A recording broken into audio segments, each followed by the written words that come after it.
Nous lirons le contexte à partir du verset 1. C'est quelque chose qui est en dehors de la parabole, mais c'est quelque chose qui amène la parabole. Alors nous sommes obligés de le méditer avec. En ce même temps, quelques personnes qui se trouvaient là racontaient à Jésus ce qui était arrivé à des Galiléens dont Pilate avait mêlé le sang avec celui de leur sacrifice. Il leur répondit, « Croyez-vous que ces Galiléens fussent de plus grands pécheurs que tous les autres Galiléens parce qu'ils ont souffert de la sorte? Non, je vous le dis. Mais si vous ne vous repentez, vous périrez tous également. Ou bien, ces 18 personnes sur qui est tombée la tour de Siloé et qu'elle a tuées, croyez-vous qu'elles fussent plus coupables que tous les autres habitants de Jérusalem? Non, je vous le dis. Mais si vous ne vous repentez, vous périrez tous également. Il dit aussi cette parabole. Un homme avait un figuier planté dans sa vigne. Il vint pour y chercher du fruit et il n'en trouva point. Alors, il dit au vigneron, « Voilà 3 ans que je viens chercher du fruit à ce figuier et je n'en trouve point. Coupe-le. Pourquoi occupe-t-il la terre inutilement? » Le vigneron lui répondit, « Seigneur, laisse-le encore cette année, je creuserai tout autour, et j'y mettrai du figuier. Peut-être, à l'avenir, donnera-t-il du fruit, sinon, tu le couperas. » Eh bien, ce qu'il importe, et vous le comprenez au cours de nos diverses méditations, nos études, ce qui importe, c'est de retrouver très exactement, et c'est toujours ce qui me guide, je dirais même presque ce qui me harcèle, c'est de retrouver la pensée du Seigneur. L'apôtre Paul dit dans les Corinthiens, nous avons la pensée du Seigneur, et il parle des hommes spirituels, à qui Dieu révèle les profondeurs même de Dieu. Eh bien, c'est notre recherche. Je dis notre recherche. Il faut que nous recherchions constamment à retrouver la pensée de notre Seigneur. C'est cette pensée-là qui nous est précieuse. Et pour cela, il faut faire abstraction de ce que l'homme pense. Et pour cela, il faut être humble et animé de foi. On rapporte à Jésus un tragique événement qui, semble-t-il, était récent. Pilate, cet homme cruel et sanguinaire et impie par-dessus le marché, avait profité de la présence à Jérusalem de quelques pèlerins galiléens pour les surprendre et les faire égorger pendant qu'ils offraient leur sacrifice dans les parvis du temple. Si bien que leur sang coula avec celui des animaux qu'ils avaient sacrifiés. C'est ce qu'on raconte au Seigneur Jésus. Peut-être ces Galiléens appartenaient-ils à un mouvement zélote, un mouvement anti-romain, et Pilate en avait-il été averti, n'est-ce pas, ou les cherchait-il? Bien sûr, il y avait une raison. Peut-être étaient-ils, par exemple, les disciples de Judas le Galiléen, dont nous parle le livre des Actes, au chapitre 5 et au verset 37. Bref, ce fut une abomination. Et voici des gens qui viennent raconter cela à Jésus. Ils viennent lui parler de cela, bien sûr, pour savoir ce que Jésus avait à en dire. Mais n'oublions jamais que Jésus lit dans la pensée, ne l'oublions pas, chers amis. Sachant la pensée de ses interlocuteurs, sa réponse tient compte de cela, n'est-ce pas? Et c'est par la réponse que fait Jésus que nous apprenons, nous aussi, ce qu'il y avait dans le cœur de ses interlocuteurs. Il y avait tout d'abord l'empressement d'une vaine curiosité. C'étaient des hommes. Ça arrive souvent, ça, que l'on vienne vers quelqu'un d'important. Jésus était vu comme un rabbi, et alors qu'on vienne lui raconter quelque chose, n'est-ce pas, avec l'empressement d'une curiosité d'abord, et puis l'empressement aussi de gens qui, à côté des Galiléens imprudents et de Pilate le sanguinaire, se sentent eux-mêmes des sages et des hommes prudents. Nous ne sommes pas comme ces Galiléens qui vont là fomenter des révolutions. Nous ne sommes pas non plus comme cet affreux Pilate, n'est-ce pas? Nous sommes d'autres hommes. Oh, chers amis, le cœur humain, comme Dieu le connaît bien. Et en somme, il s'attribuait cette justice que l'on aime bien volontiers s'attribuer. Et ces informateurs du Seigneur Jésus pensaient qu'un aussi grand malheur ne pouvait être dû que, ou ne pouvait être qu'un châtiment divin. La réponse du Seigneur intervient sévère. Elle intervient comme l'action de cette épée à double tranchant, qu'est la parole de Dieu, qui sépare esprit et âme, l'esprit seul, qui peut s'affairer de la vérité, l'esprit, et l'âme dans laquelle se trouve tout ce complexe humain de nature hypocrite. Séparer âme et esprit, nous dit l'Épître aux Hébreux. L'épée vient séparer moelles et jointures, jointures et moelles, âme et esprit. Et c'est ce que fait la réponse du Seigneur Jésus, qui est vraiment l'épée à double tranchant. Elle transperce la conscience de l'homme. Et cette réponse va stigmatiser l'endurcissement des cœurs et s'en prendre directement à cet endurcissement des cœurs. S'agira-t-il d'examiner les torts de Pilate ou ceux des Galiléens? Non, je vous le dis. Non. Non.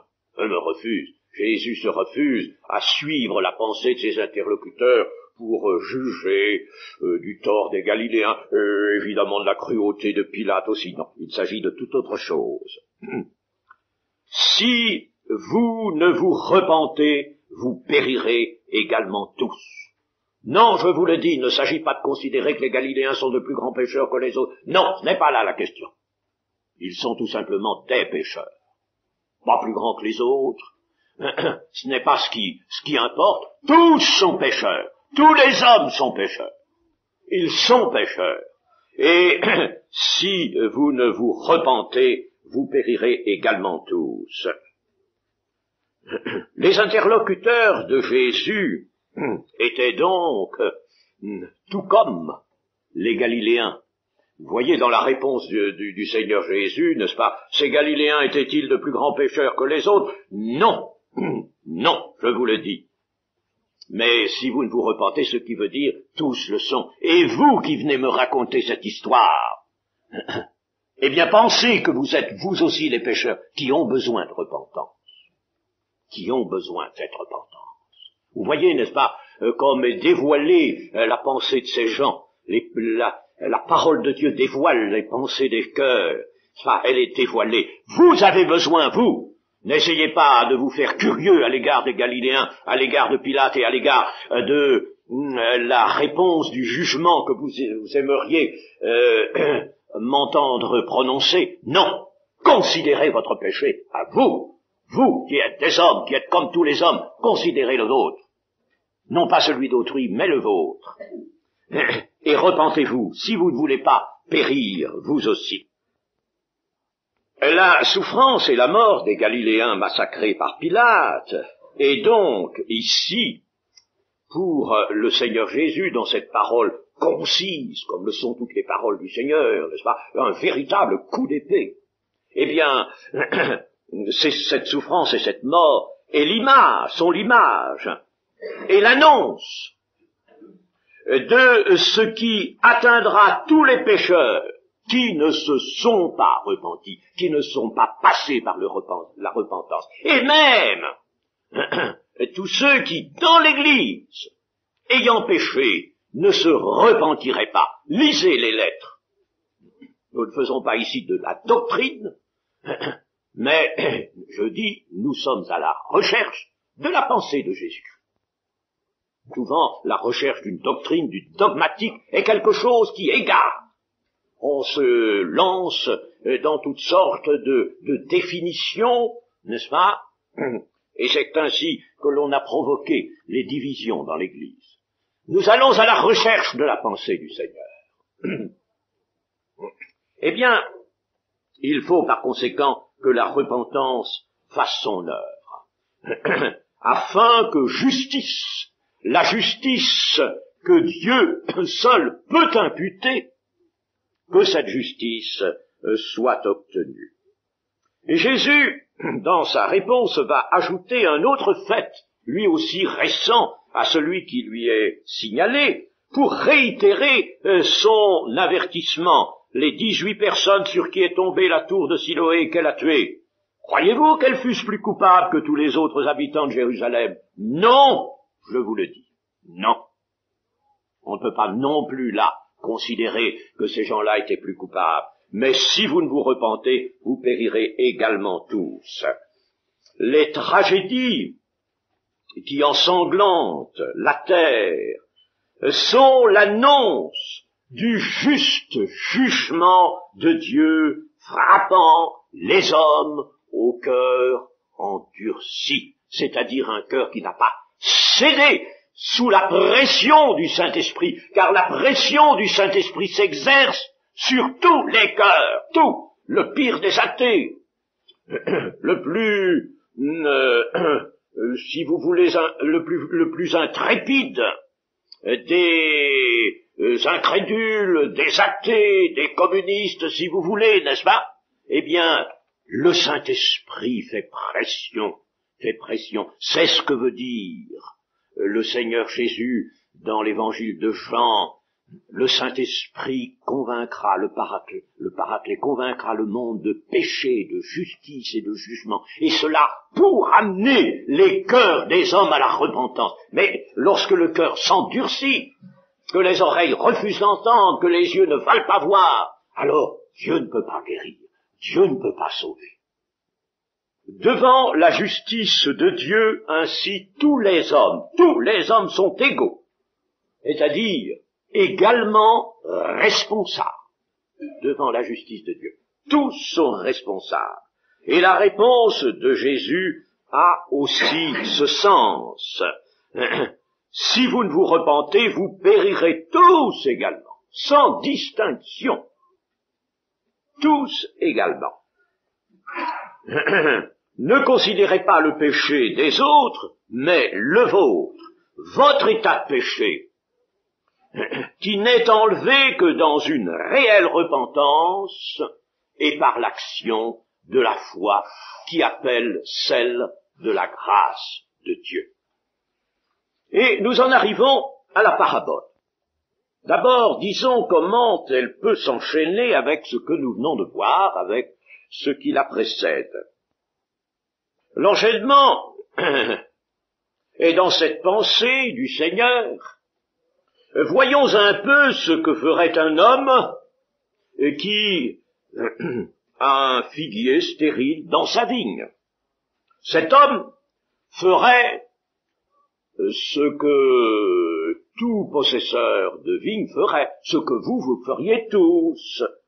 C'est bien ainsi que fait Dieu. La sagesse de Dieu n'est pas moins grande que celle d'un propriétaire de la vigne et d'un figuier planté dans sa vigne qui, depuis 3 ans, refuse de donner du fruit, ne donne pas du fruit. Eh bien, que dirait-il? Coupe-le. Dieu ne fait pas. La sagesse de Dieu n'est pas autre. Et pour vous montrer qu'il s'agit bien, en effet, de cette transition-là, nous allons lire dans Luc, au chapitre 3 et au verset 7.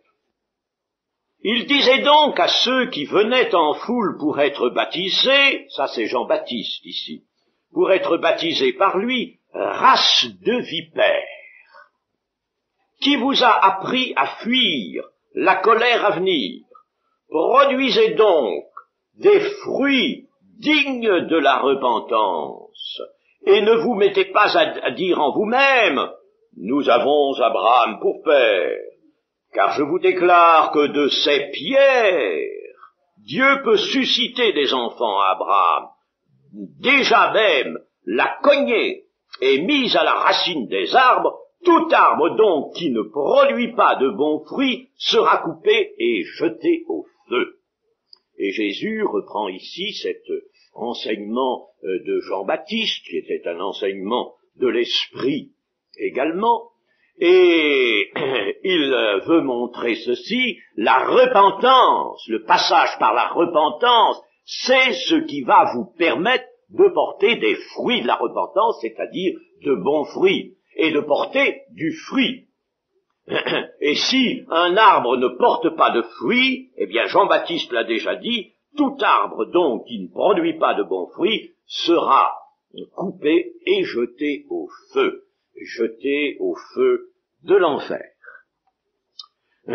Un figuier stérile n'a pas lieu de conserver sa place. Il occupe le sol sans utilité. Il ne peut y rester qu'en raison de son fruit. Et tout homme non repenti est ainsi. Il est comme un figuier stérile. Il occupe la terre inutilement s'il ne porte pas de fruits. En somme, la destinée de l'arbre est dépendante du fruit porté. Traduisons cela toujours, tout de suite, dans les termes directs. Tout homme qui ne porte pas le fruit attendu de Dieu doit être coupé comme l'arbre et jeté au feu. Tout homme qui ne porte pas le fruit de justice, car c'est l'expression que nous pouvons prendre dans l'Écriture, le fruit de justice, n'est-ce pas? C'est-à-dire le fruit qui provient de l'action de l'Esprit dans un cœur libéré, affranchi du péché, qui ne porte pas ce fruit, alors c'est un homme qui est resté hors de l'œuvre de rédemption de Dieu, qui s'est tenu en dehors parce que il ne s'est pas repenti, et vous voyez que le passage par la repentance est quelque chose d'essentiel. Et c'est pourquoi le message de Jean-Baptiste, repris par le Seigneur Jésus, premier message a été « Repentez-vous, car le royaume de Dieu ou des cieux est proche ». Aujourd'hui, de notre temps, mes amis, il arrive que l'on propose l'évangile et les faveurs de Dieu, je dirais, par l'évangile, sans parler de la repentance. Et l'on fait une œuvre impie, je n'hésite pas à la qualifier d'impie. Annoncer l'évangile en disant, vous serez heureux, vous venez, mais acceptez, adhérez en quelque sorte. C'est prêcher un faux salut. Il faut prêcher la repentance. Dans ce même évangile de Luc, à la fin de l'évangile, le Seigneur Jésus le dit bien, n'est-ce pas? La repentance et le pardon des péchés en mon nom seront prêchés. Repentance et pardon des péchés en mon nom. Ça, c'est à la base. Et ça reste à la base. Et ce n'est pas parce que nous sommes dans la deuxième moitié du XXe siècle, et que les choses, dit-on, ont évolué pour changer cela. Le message de Dieu, lui, n'a pas changé. Et il faut que nous sachions cela. Et il faut que nous sachions, nous qui sommes chrétiens, vous qui êtes chrétiens, eh bien, sachez ceci, c'est que vous avez encore besoin de la repentance. Vous en avez encore besoin, et il faut en user dès que votre conscience, qui doit être transparente, dès que votre conscience vous fait sentir une charge, quelque chose, allez devant le Seigneur. Il est là pour intercéder, il est prêt, il est disposé, il est notre avocat auprès du Seigneur. Son sang parle mieux que celui d'Abel, mais encore est-il qu'il faut aller par repentance avec un cœur qui sait s'humilier et se briser. Ainsi, la destinée de l'arbre est dépendante du fruit porté, donc dépendante de la repentance par une vraie conversion que permet la foi, afin que se produisent des œuvres justes. Il est question dans l'Écriture de fruit, le fruit qui est même appelé le fruit de l'esprit dans Galates 5. Il est question de fruit, et il est question aussi d'œuvres justes ou d'œuvres bonnes. D'œuvres bonnes. Je n'emploie pas l'expression bonnes œuvres qui peut prêter à confusion, étant donné l'usage qui a déplacé la chose, l'usage qu'on en a fait a déplacé la réalité des bonnes œuvres. Mais le Seigneur Jésus a bien parlé d'œuvres bonnes ou de bonnes œuvres. Et l'apôtre Paul prêchait dans l'Église la pratique d'œuvres bonnes, d'œuvres justes. Alors, quelle est la différence entre le fruit de l'esprit et les œuvres bonnes ou justes des saints, celles qui vont permettre aux saints d'avoir un habit de lin, de lin fin, n'est-ce pas, lorsqu'ils paraîtront devant le Seigneur.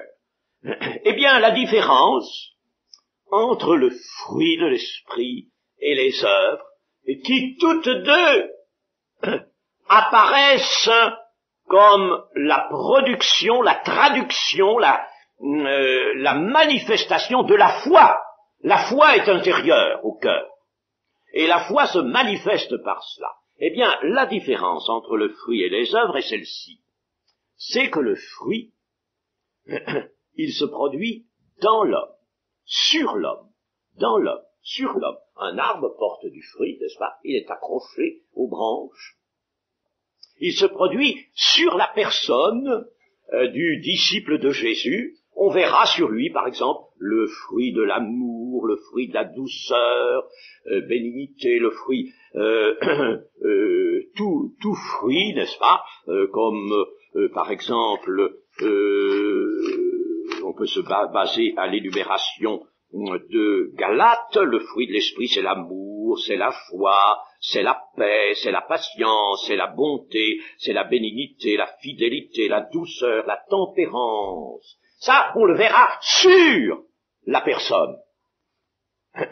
La tempérance, la douceur, etc., on va pas le voir à côté, on va le voir sur la personne. Donc le fruit, c'est quelque chose qui est porté. Porter du fruit, c'est porter. Ça vient de la foi. Tandis que les œuvres, elles vont se manifester autour.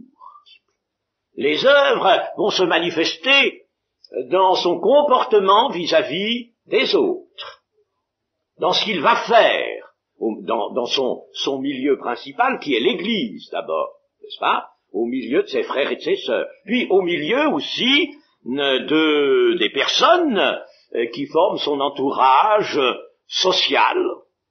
Alors là, son comportement, il va être aimé des autres, il va être écouté, il va être recherché, on écoutera volontiers le bon verset qu'il sait citer de temps à autre, la bonne parole par laquelle il réchauffe l'âme, et puis aussi le geste qu'il aura, quand il le faudra. Voilà les œuvres, elles sont à l'extérieur, tandis que le fruit est porté sur la personne. Mais c'est la même chose quant à l'origine. Quant à l'origine, le fruit Et les œuvres justes ou les bonnes œuvres, n'est-ce pas, sont la production de la foi intérieure des cœurs. Et ne doivent être que ça. Ce sont les œuvres préparées d'avance par Dieu pour ceux qui ont été créés en Jésus-Christ. Ceux qu'il a créés en Jésus-Christ, il les a aussi prédestinés à l'accomplissement de ces bonnes œuvres, de ces œuvres qui sont préparées d'avance. Cette précision étant donnée, méditons notre parabole. Dans le chapitre 15 de Jean, le vigneron est Dieu, le Père. Mon Père est le vigneron. Et Jésus, lui, se fait le cep. Et puis, ses disciples sont les sarments, attachés au cep. Voilà, n'est-ce pas, pour Jean 15. Mais ici, c'est différent. Toute image se manie et le Seigneur Jésus, vous savez, ne s'embarrasse pas quelquefois de nos subtilités d'esprit ou de notre tendance à tout généraliser. À généraliser, par exemple, n'est-ce pas, si l'on veut que le vigneron soit toujours Dieu et que Jésus soit toujours le cep. Ben non, lui, Jésus changera l'utilisation de l'image. Ici, par exemple, eh bien, le maître de la vigne est Dieu, non pas le vigneron, c'est Jésus-Christ, précisément. Pas là, ça change. Et le figuier, qu'est-il? Eh bien, le figuier est tout simplement là pour mettre en évidence un membre du peuple de Dieu. Il est planté dans la vigne, dans le peuple de Dieu. Alors, il est un membre du peuple de Dieu sur lequel l'attention de Dieu est en train de se porter. La parabole, n'est-ce pas, porte le regard sur un certain arbre, un certain figuier qui est au milieu de la vigne, qui a été planté par Dieu, par le maître de la vigne. Il est là, n'est-ce pas? Alors, on va considérer ce figuier. On va le considérer. Depuis 3 ans déjà, le maître de la vigne vient à l'époque voulue vers ce figuier qu'il a planté et qu'il regarde avec amour. Il le regarde avec amour, c'est implicite dans ce court récit de la parabole. Et il vient vers cet arbre dans l'attente d'une production. Or, pour la 3e fois, il est déçu, absolument déçu. Pas encore de fruits. Le maître a été patient. Première année, il a dit, bon, vous reviendrez l'année prochaine. Puis l'année d'après, il dit, pas de fruits. Bon, je reviendrai l'année prochaine. Mais tout de même, au bout de 3 ans, qu'est-ce que cela signifie? Il n'y a pas de fruits. Le maître est déçu. La patience du maître de la vigne, en somme, n'a pas été récompensée. Il semble que sa patience s'exerce en vain. Ça ne change pas. Le figuier ne change pas, il reste stérile. C'est un désappointement. Et j'emploierai d'abord le mot, puisque nous l'attribuons à Dieu, n'est-ce pas, le mot tristesse. Dieu est attristé. Il est bien dit dans l'Écriture que le Saint-Esprit est quelquefois attristé. Là, Dieu est attristé. Il est dans la tristesse. C'est cette tristesse, oh, chers amis, que Dieu a éprouvée depuis le commencement de l'humanité. Il a éprouvé de la tristesse. Il a éprouvé de la tristesse devant Adam et Ève, qui se sont corrompus, qui n'ont pas gardé sa parole, qui leur aurait fait produire un fruit merveilleux, attristés devant Adam, affligés même, car les prophètes nous permettent de le dire, eux qui traduisent la pensée de Dieu, affligés devant le peuple d'Israël, peuple au cou roide, peuple au cœur insoumis, qui ne porte toujours qu'un mauvais fruit. Le Seigneur avait planté sa vigne, Ésaïe 5, une vigne à laquelle il avait attaché tout son cœur, avec amour il avait préparé cette vigne et c'était son peuple. Il y avait mis un plan délicieux, le plan de Judas. Et alors qu'il s'attendait à du bon fruit, voici que cette vigne porte un mauvais fruit, un fruit âcre, un fruit de péché. Ah, le cœur de Dieu est affligé. C'est l'affliction aussi de Jésus-Christ. L'affliction de Jésus-Christ, tête et chef de l'Église. Tête et chef de l'Église. Lui qui exerce maintenant ce ministère glorieux, c'est le ministère du Seigneur maintenant, cela. Tête de l'Église et chef. Et affliction de Jésus-Christ, qui, à son Église, ne trouve point le fruit de justice et de vérité qu'il attendait. La voie se détourner de l'humble chemin de la vie, l'humble chemin de la vie, qui la voit se préoccuper bien plus d'elle-même que du service de Dieu auprès des hommes perdus.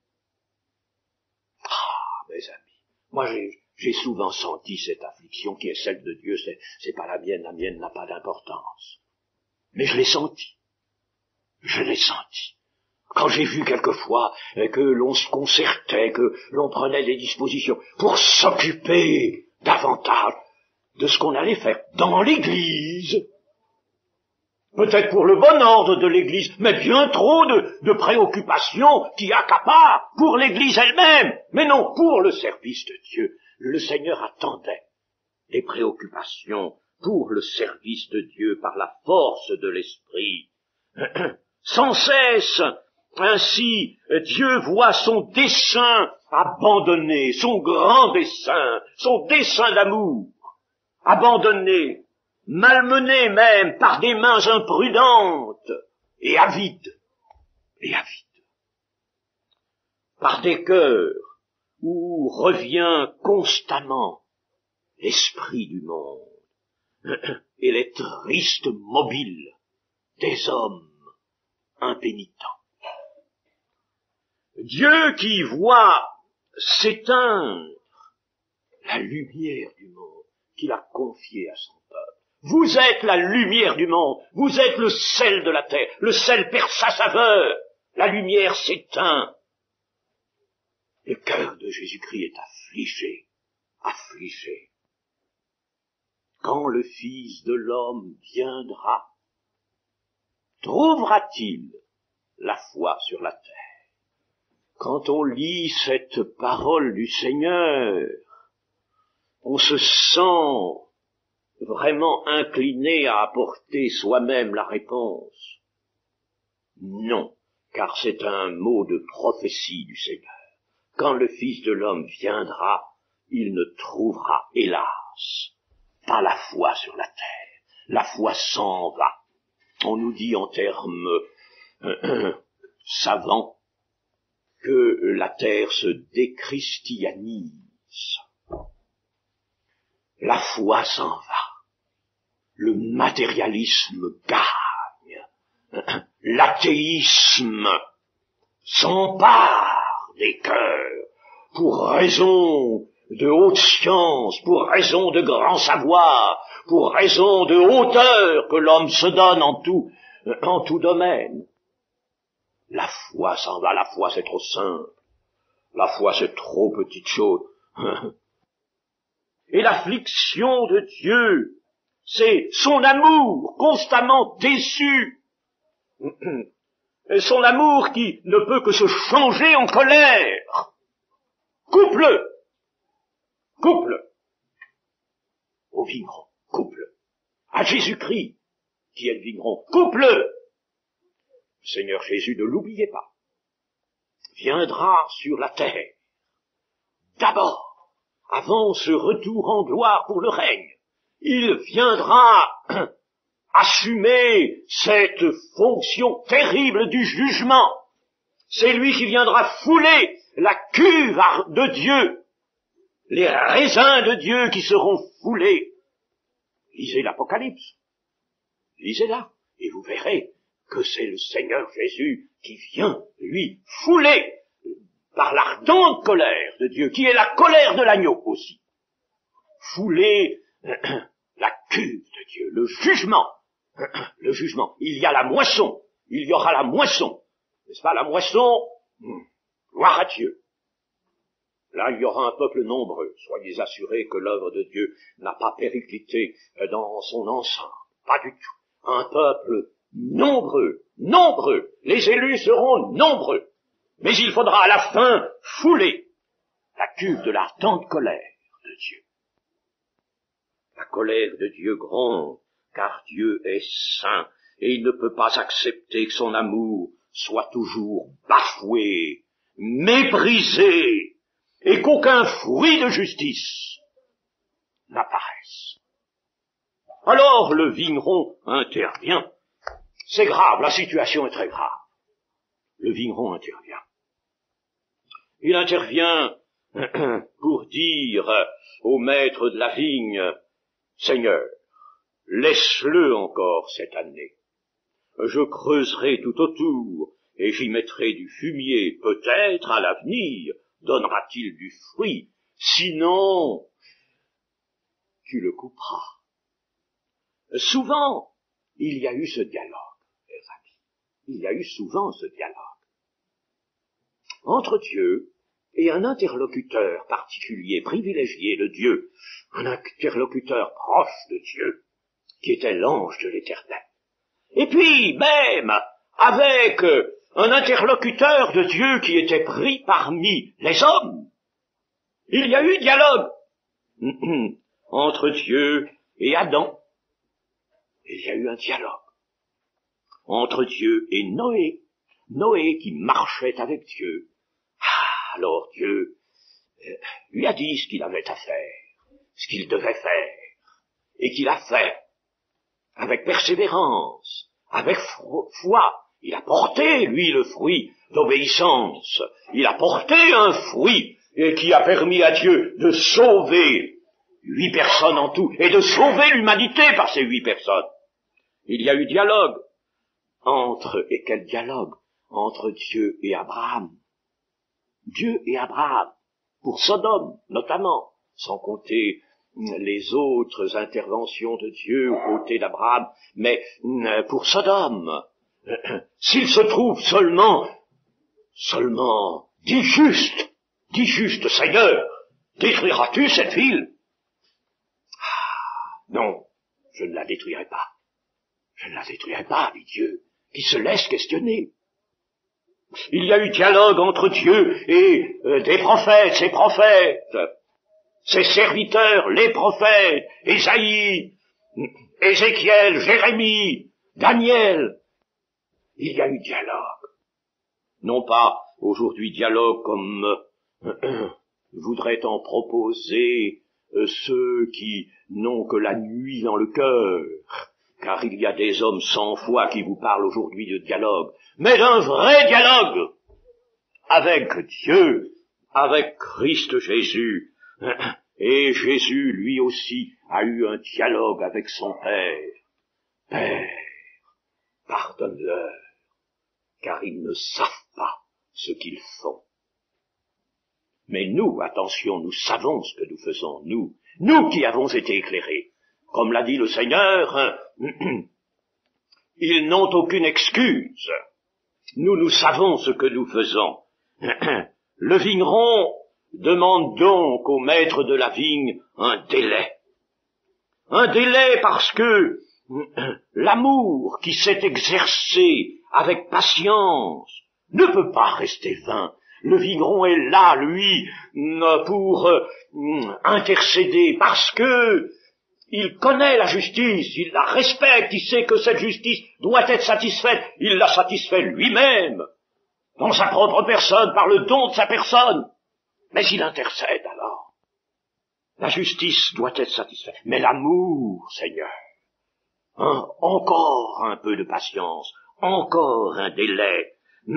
L'amour ne peut pas désespérer. Un délai de grâce, s'il vous plaît, Seigneur, un délai de grâce. L'amour est tellement fort. Il est fort comme la mort, il est plus fort que la mort. Essaierait-on d'engloutir les flammes de l'amour avec les eaux des grands fleuves et même de l'abîme, que l'amour ne s'éteindrait pas? C'est ce que nous dit la parole de Dieu. L'amour est plus fort que la mort. L'amour est jaloux comme le séjour des morts.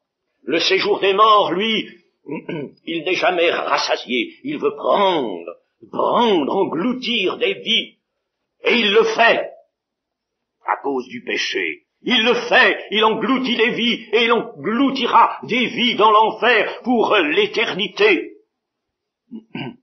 Le séjour des morts est insatiable. Le livre des Proverbes nous le montre. Le Cantique des Cantiques nous montre que l'amour, lui, est jaloux comme le séjour des morts. Plus jaloux parce que si le séjour des morts est avide et veut prendre, l'amour aussi veut prendre. L'amour veut saisir, l'amour veut garder, l'amour veut arracher à la mort. Ah, chers amis, nous avons dans cette parabole, en somme, ce combat, cet assaut entre la justice qui dit coupe-le et l'amour de Dieu par le Vigron qui dit encore un temps, laisse encore une année, et alors je vais intervenir, je creuserai une rigole tout autour, je nourrirai le pied, je vais nourrir le pied, et alors tu reviendras l'année prochaine. Si malgré cela il ne porte pas de fruits, tu le couperas à ce moment-là. Mais peut-être, portera-t-il du fruit, peut-être à l'avenir donnera-t-il son fruit. Alors l'amour, comme dit 1 Corinthiens 13, ne désespère jamais. Ah, chers amis, cela, c'est la pensée du Seigneur, tout cela. La pensée du Seigneur, les amis. Que cette pensée soit en nous. Amen.